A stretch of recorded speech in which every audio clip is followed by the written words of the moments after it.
Oh, je suis pas content, il y a eu les élections européennes. Oui, ça y est, les élections européennes. Et inutile de vous le dire, certains ont été déçus. Je crois que nous avons besoin de tout, sauf d'avoir le Rassemblement national en tête. Le Rassemblement national arrive en tête. J'ai toujours dit que je souhaitais battre le Rassemblement national. Deuxième position, La République en marche avec 22,5% des voix. Je mettrai toute mon énergie pour que le Rassemblement national ne soit pas en tête. La stratégie de M. Macron consiste à n'avoir que Mme Le Pen face à lui. Eh bien, nous allons faire échouer cette stratégie. 8% pour François-Xavier Bellamy. Macron et Le Pen en tête, et vous jouez la 3e place. Non, on joue la première. 4e position, les Républicains. On est extrêmement confiants pour cette élection parce qu'aujourd'hui, je crois que le socle électoral de la France Insoumise est extrêmement solide. La France Insoumise qui tombe à 6,3%. Le point de comparaison, c'est les élections législatives où le score a été de 11%. Moi, je pense que vu la dynamique positive, nous allons l'excéder. France Insoumise à 6,5%. Notre objectif, c'est de dépasser les Républicains. Déception, mais c'est quand même un petit peu plus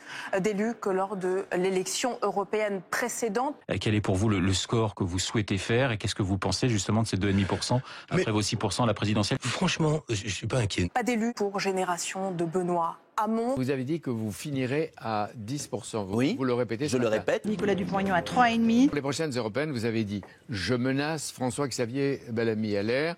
Je suis en concurrence avec Marine Le Pen et Jordan Bardella. » Quand vous dites ça, vous plaisantez? Non, je plaisante pas. Aucun élu pour Debout la France de Nicolas Dupont-Aignan. J'entendais dire les chiffres prévus. 1,5%, vous pensez monter jusqu'à combien? 10, 15 Vous avez vu ce qui s'est passé aux Pays-Bas? Les sondeurs, une fois de plus, se sont trompés d'ailleurs aux européennes en France et ailleurs, ils se trompent toujours. Jean-Christophe Lagarde pour l'UDI à 2,40. Vous pensez que vous allez... Oui, bien sûr, et vous aurez sans doute une surprise dimanche soir. Pas d'élu, l'UDI avec Jean-Christophe Lagarde, 2,6% des voix. Je veux dire à ceux qui nous écoutent qu'avec 5%, et nous en sommes aujourd'hui tout près, nous faisons rentrer 5 élus au Parlement européen. Le Parti communiste de Yann Brossat, 2,4%, pas d'élu non plus. Les pronostics, cette fois-ci, n'ont pas été déjoués, c'est bel et bien le Rassemblement national qui l'emporte. Jordan Bardella a littéralement défoncé la vieille, ce qui lui fait donc maintenant un point commun avec Emmanuel Macron. Routel Krief, par contre, elle était pas bien.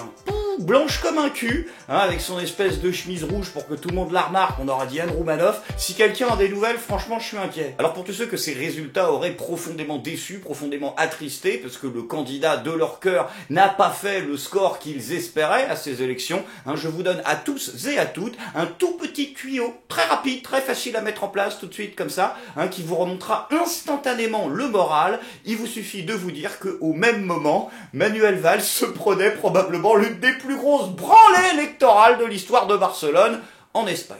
Putain, mon pauvre Manu, je pense que tu vas prendre très très cher, pendant très longtemps. La stratégie du je me planque, ça peut marcher, mais si après tu te lances pas des entreprises aussi pète gueule, quoi.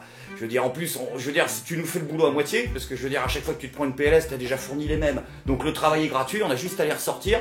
Ça risque de durer encore quelques temps. Du coup, le Rassemblement national, après cette victoire, a demandé à Macron d'en tirer les conséquences en lui demandant au minimum de dissoudre l'Assemblée nationale. Le maximum, je sais pas, c'était peut-être 100 balais un mars par personne. Mais non, c'est un peu une redite de ce qu'elle nous avait fait en 2014 avec François Hollande. Mais cette fois-ci, ça peut apparaître un peu plus légitime. Ah oui, parce que quand on voit un président de la République qui a à tel point décidé de s'investir dans la campagne, en la transformant en second tour des élections présidentielles, voire en référendum contre sa propre personne, ou pour sa propre personne, se mettant directement et outrepassant surtout d'ailleurs son statut de président de la République et d'arbitre au-dessus de ses partis, des partis, tu vois, j'en fais un lapsus, que normalement il n'est pas censé être sur les affiches de campagne, tu vois, quand tu t'investis à un tel niveau et que t'en fais autant une affaire personnelle, une volonté d'affirmer une confirmation dans les urnes de ta propre politique, tu peux peut-être effectivement tirer certaines conséquences. L'effacement des vieux partis et la bipolarisation, Rassemblement national en marche, confirment le nouveau clivage nationaux-mondialiste qui domine maintenant notre vie politique et qui se met en place de manière durable. Ouais, mais si c'est là où ça m'emmerde. Ah oui, moi j'ai du mal avec ça. Je suis désolé, je ne vois pas dans le fait qu'aujourd'hui la société française va se bipolariser de plus en plus en deux gros partis, un signe de bonne santé démocratique. Non, moi je crois qu'on est un pays justement qui s'est toujours caractérisé par le refus d'adhérer à ce truc-là, qui est un truc très anglo-saxon, avec une multiplicité de partis. Et non, quand je vois une République en marche qui ressemble vraiment maintenant aux démocrates d'Obama et un Rassemblement national qui commence à clairement faire du Trumpisme, j'ai pas véritablement envie d'avoir le modèle états-unien chez moi. Voilà, je suis désolé. C'est très bien que la frontière se soit affirmée comme ça et qu'on sache que bon, il y a effectivement une différence entre les souverainistes aujourd'hui et d'un côté ceux qui défendent le mondialisme. Ok, très bien. Sauf que avoir le Front National comme seul parti soi-disant légitime à canaliser le vote de ceux qui veulent que la France retrouve un statut d'État-nation me paraît légèrement problématique parce qu'il y a plein de trucs à côté auxquels j'ai pas forcément envie d'adhérer et voilà, moi ça m'emmerde, tu vois, le côté on arrive dans une société où maintenant il y a que deux partis, j'en ai pas vraiment envie. Surtout qu'en plus c'est pas véritablement vrai, il y a qu'à voir le score des Verts à ces mêmes élections qui ont complètement crevé le plafond. Nous sommes ce soir la troisième force politique en France. Nous travaillerons à l'émergence d'un projet puissant autour de l'écologie et de la solidarité, comme nous l'avons fait dans cette élection, qui nous permettra de partir à la conquête du pouvoir pour les municipales, pour les régionales et pour l'échéance nationale de 2022. Alors là, les plus optimistes nous diront que c'est parce qu'effectivement les gens ont saisi l'urgence écologique. Je pense que c'est clairement le cas. D'ailleurs, fait intéressant dans son discours, Jean-Luc Mélenchon, quand il a commencé à dire ne vous inquiétez pas, de toute façon il y aura des députés de la France Insoumise au Parlement pour défendre l'urgence écologique et l'urgence sociale, il dit l'urgence écologique avant. Donc c'est assez intéressant à voir, c'est le 1, on pourrait peut-être essayer de s'allier, bon je dis c'est peut-être un choix involontaire, c'est peut-être un hasard des virgules, mais c'était intéressant en tout cas quand je l'avais vu en direct à la soirée électorale, ça m'avait assez marqué. Nous allons continuer la bataille contre les menaces écologiques qui s'avancent et les injustices sociales qui s'aggravent. Donc comme je disais, les plus optimistes, ils verront le fait que les gens ont saisi réellement l'urgence climatique aujourd'hui, je pense qu'effectivement c'est vrai, mais les plus pragmatiques, ils verront aussi le choix judicieux et porteur de Jadot de faire cavalier seul, en tout cas à l'intérieur de son propre parti, et d'essuyer les critiques de ceux qui lui reprochaient d'avoir dit qu'il était prêt justement à travailler les questions écologiques avec des sociodémocrates, des libéraux, voire des conservateurs. Et donc de dire que la question écologique au sein d'Europe Écologie Les Verts, même si c'est un parti de gauche, prime sur les positionnements politiques gauche-droite. Au niveau des votes, la majorité des gens ont voté, donc ça déjà, bon c'est pas mal en soi, même si le fait d'en avoir fait une sorte de second tour des élections présidentielles a peut-être fait que beaucoup de gens, quand il y a un choix binaire ou qu'on leur impose un choix binaire, ils ont une tendance à plus se déplacer. Voilà, c'est comme ça. Après, ce qui est intéressant, c'est pas de savoir combien de gens ont voté, mais surtout qui a voté quoi. Et justement, plus il y a de gens qui participent, plus ça devient un panel représentatif. Et on s'aperçoit que 40% des ouvriers ont voté Rassemblement National, et qu'une majorité des salariés ont voté aussi pour le Rassemblement National, et que le Rassemblement National est aussi le premier parti chez les jeunes. Bref, le seul endroit où la République En Marche est majoritaire, c'est chez les cadres et chez les personnes âgées. C'est-à-dire des gens qui sont quand même assez, tu vois, c'est sécurisé, c'est fixe, quoi, ça ne bouge pas. Certains sont même en fauteuil roulant. En Marche, c'est ça, ils ont appelé le parti du renouveau? Ah non, ils sont allés loin dans la carte, on mise sur les vieux. Les derniers jours, ils s'étaient lâchés, même LREM, ils avaient sorti Cohn-Bendit. Des marcheurs européens comme Helmut Kohl et François Mitterrand, la main dans la main, les larmes aux yeux tous les deux, à Verdun pour dire « plus jamais ça ». Plus jamais ça, c'est ça qui nous pousse, c'est ça qui nous porte. Et enfin, je voudrais vous parler de quelqu'un qui a été aussi un des premiers marcheurs. Il s'appelle François Mitterrand. Et je vais vous dire quand il a parlé au Parlement européen, son dernier discours, il était malade, c'était difficile. Il était arc-bouté au pupitre. Et là, il a sorti la phrase « Ne l'oublions jamais, le nationalisme, c'est la guerre. C'est pour ça qu'il faut les... » Ouais, d'accord. Je sais, Mitterrand, premier marcheur... Ok, mais alors à ce moment-là, c'est carte kiwi ou pas? Je veux dire, au niveau de la réécriture de l'histoire de France, on fait ce qu'on veut ou Clovis était trotskiste? Non, je veux dire, parce qu'à ce moment-là, vous nous dites, les personnages historiques, on se les répartit à tous les mouvements politiques et puis après on s'amuse avec, je veux dire. Bah oui, non, mais Daniel, il est pas bon avant, il est bon après les élections. Et d'ailleurs, il s'est brillamment illustré le clash de cette soirée, les tensions qui ont explosé, si je puis dire, un minimum, entre Gilbert Collard et Daniel Cohn-Bendit. Moi, j'écoute. D'abord, il y a deux représentants de la République En Marche. Je crois que Daniel aura l'honnêteté de reconnaître. Daniel Cohn-Bendit est notre grand témoin. Oui, c'est notre grand faux témoin, parce qu'il il est quand même un soutien de la République en marche. Il aura l'honnêteté de le reconnaître. Bon. Sur l'utilité de votre... Qu'est-ce que vous êtes faux cul, quand même. Bon, vous avez 2 représentants de la République en marche. Mais prenez la parole. Prenez la parole pour vous exprimer. Ce n'est pas la présence qui compte, c'est ce qu'on dit. Allez-y. Tu es de trop. Ah bon, ben je m'en vais. Alors, on me l'a déjà dit. On me l'a déjà dit. Monsieur Collard, s'il vous plaît, messieurs. Allez, si je suis de trop, messieurs, mon utilité. Au moins, les vieilles guenilles, les faux culs de la politique, ceux qui ont dit que l'élection était un piège à non, je ne te respecte pas. Monsieur Collard, Monsieur Collard, Monsieur Collard, Monsieur Collard, oui, c'est insupportable. C'est insupportable. Coupez-leur le micro. Oh putain, mention spéciale juste derrière pour le cuck en PLS, tu sais. Ah, je suis désolé, je les reprends toutes, mais là ça colle. Hein, oh mon Dieu, de la violence. Tu remarqueras quand même que Daniel Cohn-Bendit est plus calme. Oui, non, quand même, il va moins loin. Il met moins de temps à démarrer que l'autre, et il met moins de temps à redescendre aussi. Tu vois, il fait attention, il essaye de pas trop l'insulter. Il fait gaffe à ce qui sort de sa bouche. Mais il est comme ça, Daniel. Il fait beaucoup plus attention à ce qui sort de sa bouche qu'à ce qu'il met dans celle des autres. En tout cas, félicitations les gars. Vous avez réussi à vous deux à résumer à peu près toute cette campagne européenne qu'on a eue, quoi. C'est-à-dire les représentants de RN et de la LREL qui... Connard, enculé, nazi, facho, escroc, voleur. C'est voilà. Pourquoi avoir dépensé des millions d'euros pour faire une campagne? On aurait fait un débat télévisé entre Gilbert Collard et Daniel Cohn-Bendit, on en aurait demandé aux gens de voter, on aurait eu exactement le même résultat. C'est de m'insulter. Monsieur Collard, alors du côté d'Édouard Philippe, bah, il accueille la nouvelle avec modération. J'accueille ces résultats avec humilité. Ah non, pardon, avec humilité. Oui, c'est... Tant t'avais pas vraiment le choix, hein. Par contre, Macron, de son côté, lui, ne va rien changer. Elle l'a dit, Sibeth. Elle a dit, déjà, on va absolument pas infléchir la politique. On va absolument pas changer de cap. Et même, je vais vous le dire en bonus, on va intensifier l'acte 2 du quinquennat, ils ont dit. Donc là, ils passent vraiment la seconde. Ils ont un argument. Macron n'a absolument pas été invalidé. Macron n'a... Non, aucune défiance. Non, alors attendez, je vais quand même vous donner l'argument. L'argument, c'est de dire, c'est ce qu'ils ont répété toute la soirée pendant les lives, là, les heures et les heures de live sur toutes les chaînes hier, c'est que donc le programme de Macron était un programme de défense de l'Europe face aux populistes qui soi-disant voudraient en sortir. Donc c'était vraiment ça, il défendait l'Europe, c'était la ligne. Mais vu que la majorité des gens ont quand même voté pour des partis pro-européens, la ligne de Macron n'est pas invalidée. Il est légitime. Waouh, c'est chaud. Non, parce que vous êtes au courant que des partis qui veulent réellement sortir de l'Europe, factuellement, on va dire qu'il y en a 1,5 sur lequel on a des doutes en fonction de son degré d'adhérence politique. En gros, il y a l'UPR et il y a Florian Philippot. Tous les autres, c'est quand même plus que léger, Rassemblement National y compris, et France Insoumise, n'en parlons pas. Donc, techniquement, si vraiment il aurait fallu que les vrais eurosceptiques, ceux qui sont vraiment plus que sceptiques, ceux qui veulent sortir, les europhobes, soient majoritaires, il aurait fallu qu'Asselineau et Philippot fassent 51%, et là, donc, t'aurais été invalidé, tu te serais remis en question. Donc, on a une chance, vous voyez, on a les règles du jeu. Macron peut se remettre en question si Asselineau fait 51.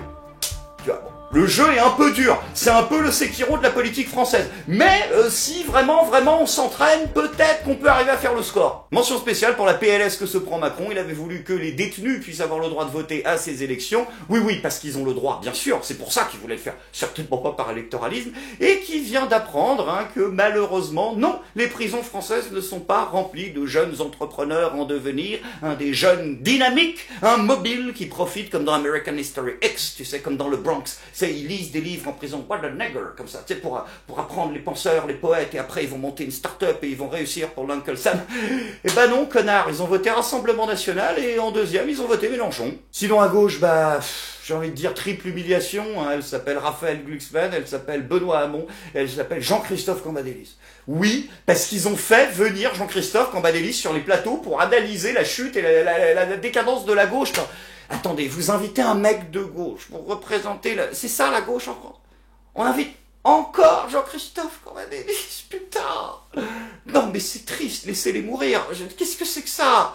Soyez humain, Jean-Christophe en 2019, je vais analyser la politique française, putain.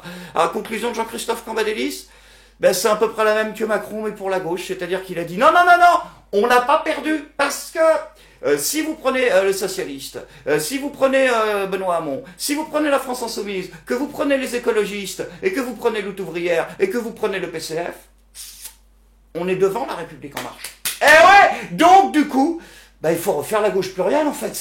Non mais on peut pas. on peut pas faire des reboots tout le temps, comme ça, ad vitam aeternam.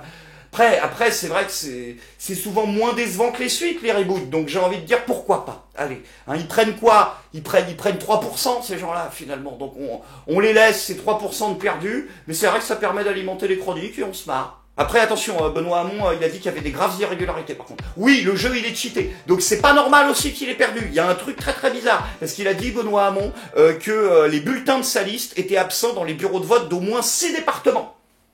C'est pas normal. Donc, ils étaient pas là. Vous êtes sûr? Il n'y avait pas vos bulletins de vote. Vous avez regardé partout. J'ai les tiroirs, les étagères, dans la poubelle. Vous êtes... Non, moi, j'en ai vu. Alors, à ce moment-là, il y a une explication très simple, Benoît. S'il n'y avait pas ta torgue dans les bureaux de vote, c'est... Parce que les gens savaient pas qui t'étais, Benoît. Je suis désolé. Oui, le mec qui a buzzé avec les kebabs sur Internet. Ils avaient pas compris qu'il y avait une élection, candidature. Ah, c'est le mec sous François Hollande. Mais ils t'ont confondu avec un joueur de D2. Enfin, je veux dire, il s'est passé quelque chose, mais ils savaient pas que t'étais dans l'histoire. C'est fou, Benoît, hein, cette disparition comme ça, pure et simple. Après, il y en a heureusement qui est positive. Dans l'autre gauche, hein, celle qui a réussi le miracle d'égaler le très triste score de la France insoumise. La gauche en France n'est pas morte. Eh ben voilà, tu vois ce que je dis tout le temps. Avoir un humoriste dans la soirée, ça détend l'atmosphère. Les gens rigolent. Hein, donc, non, c'est bien. Vous avez décidé donc de tout miser sur la méthode Coué. On le répète en articulant chaque syllabe que la gauche est pas morte et peut-être que les gens ils vont gober. C'est une stratégie, hein. Toujours mieux que celle de Laurent Wauquiez. Dans cette campagne des européennes, il y a une liste qui est en train de déjouer tous les pronostics, c'est celle des Républicains. La droite républicaine qui s'effondre quand même ce soir. Nous n'avons pas pu faire entendre notre voix. C'est malheureux. Voilà, c'est malheureux, mais c'est aussi des erreurs humaines, quoi. Donc, on va pas s'abattre, on va partir dans la dignité, Lolo, et puis on se dit que, tu sais, comme le disait Madonna quelque part à Bilal Hassani, vous êtes tous des vainqueurs. Vous avez tous participé, donc voilà, c'est bien, mais on va en rester là à droite. Merci. Et la grande déception de la soirée, c'était bien évidemment la France insoumise et son score, j'allais dire, digne d'un socialiste, mais là c'est complètement le cas, puisqu'ils font le même score que Raphaël Glucksmann. Tout se barre en couille à la FI, même les affiches se barrent. Nous saurons assumer nos responsabilités. Et j'invite à ce que se fédèrent tous ceux qui partagent cette volonté. Alors, on va prendre ses responsabilités. Très bien, je suis d'accord avec toi, mais qu'est-ce que ça veut dire? Et qui va prendre ses responsabilités? Parce que prendre ses responsabilités, tous les politiciens le disent, hein, je veux dire, c'est leur truc. Nous prenons nos responsabilités. Laurent Wauquiez, quand il va pisser, il a pris ses responsabilités dans sa tête. Donc, qui, quoi, que, où, comment? Est-ce que tu fais partie de la liste, Jean-Luc, des gens qui vont peut-être se remettre en question? Parce qu'il y a beaucoup de gens qui se barrent de la FI, ou en tout cas qui ne votent plus pour la FI, justement parce qu'ils en ont marre de toi. Marre de t'avoir vu perdre la campagne semaine, après une succession de bad buzz à répétition que, si, certes, les médias sont venus chercher, mais que tu ne t'es pas empêché de leur tendre sur un plateau. Les gens en ont marre de te voir être de plus en plus insupportable et tu devrais prêter un peu plus d'attention à ce qui se dit sur tes réseaux sociaux. Ils en ont marre de te voir penser que tu seras président un jour, non pas parce que tu mènes la bonne stratégie, mais parce que tu as une sorte de destin national, que tu mérites tant à l'Assemblée, hein, que dans la vie politique française, en règle générale, la place du regretté Jean Jaurès pour certains. Donc il y en a marre, voilà, il y en a un petit peu marre, Jean-Luc. Puis la stratégie aussi, elle n'était pas très très bonne, la stratégie. Hein, virer de ton parti Kuzmanovic, virer de ton parti tous ceux qui avaient une conception un petit peu plus souverainiste, on va dire, des choses avec lesquelles je parle assez souvent, pour y privilégier l'entrisme des coloniaux, des LGBT, toutes les micro-revendications communautaires, et en faisant semblant de croire justement que la laïcité, c'était toujours contre les catholiques et contre les juifs quand t'as besoin d'un petit relais médiatique. Alors bien évidemment, certains esprits très à droite feront des caricatures que je comprends être énervantes, comme disant par exemple la France insoumise, c'est en fait la France islamiste. La réalité qui se cache derrière, c'est que tu as viré de ton parti tout ce qui pouvait ressembler un petit peu à un discours souverainiste pour essayer de rameuter de l'électorat de centre-gauche, voire de gauche classique, et avec les résultats qu'on connaît, parce que quand on fait la stratégie du moite-moite, on finit parfois par diviser son score par deux. Il existe une succession de gens brillants à la France insoumise qui seraient prêts à éventuellement prendre le relais si tu attends pas trop longtemps avant de le passer et qui seront pas obligés de se barrer avant. Mais j'espère en tout cas que l'entrisme que tu as favorisé de certaines revendications qui n'ont rien à foutre dans un mouvement qui est le tien, justement, n'a pas déjà trop contaminé la machine et que peut-être quelque chose pourra émerger de ce parti qui commence à ressembler de plus en plus à une mauvaise parodie d'une antichambre socialiste des années 80. Quant aux Gilets jaunes, les listes Gilets jaunes, elles enregistrent un score très décevant à ces élections et les éditorialistes, eux, ne manqueront pas de vous répéter qu'il n'y a eu aucune mobilisation des Gilets jaunes, ce qui est totalement faux, et ce pour 3 raisons. Premièrement, les Gilets jaunes étaient divisés entre plusieurs partis qui ont prétendu les représenter pour ces élections, et que donc plus que beaucoup d'autres mouvements, ils se sont dispersés un petit peu dans la nature. Deuxième raison, c'est bien beau de dire que les Gilets jaunes n'ont pas voté pour des Gilets jaunes, mais nous sommes en France et on vote pas que pour des idées, on vote aussi pour des têtes d'affiche, et il fallait quand même sérieusement avoir envie de voter Francis Lalanne ou Florian Philippot. Voilà, et il y a peut-être des gens aussi qui n'en ont pas vraiment envie. Moi, ce que je vous propose, avant de surestimer la non-participation des Gilets jaunes, c'est vous faites un reboot, par exemple. Vous réimaginez la même liste, mais je sais pas, à la tête, vous mettez François Ruffin. Ah, je serais presque tenté de dire que la virgule pourra peut-être se décaler légèrement. Et troisièmement, beaucoup de bulletins ont été invalidés, parce que beaucoup de Gilets jaunes qui ont voté avec des bulletins qu'ils ont fait eux-mêmes. Les règles sont très strictes, et certains ont d'ailleurs souligné des abus dans certains bureaux de vote quant à l'acceptation des bulletins imprimés par les électeurs eux-mêmes. Quant aux politiciens, ils ne se sont pas gênés, ceux qui avaient été humiliés dans la rue, ceux qui avaient dû se contenir à soutenir de très très loin pour ne pas être accusés de récupération, ont rappelé aujourd'hui, peut-être, avec un certain cynisme aux Gilets jaunes, que certes, dans la rue, ils sont les rois, comme dirait Bilal Hassani, mais dans les urnes, malheureusement, ils sont cantonnés à des rôles de valets de nos souverains. Sans transition les amis, c'est maintenant le moment de la bonne nouvelle du jour, car la démocratie ce n'est pas que ces élections européennes, non, c'est aussi notre souverain en chef qui a décidé d'écouter les doléances des Gilets jaunes du bon peuple qui dans ce grand débat s'est manifesté, et déjà BFM TV nous l'apprend, plus de 2 millions de fautes d'orthographe recensées dans les doléances des Gilets jaunes, ces horribles illettrés comme le disait notre président, ces horribles sans-dents comme le disait celui d'avant, qui ne savent même pas écrire correctement, Christophe Barbier se gonce. Alors par contre, toute petite quand même précision les gars, à orthographe, il n'y a pas de S. Bah, je dis ça, je dis rien. Je suis pas content.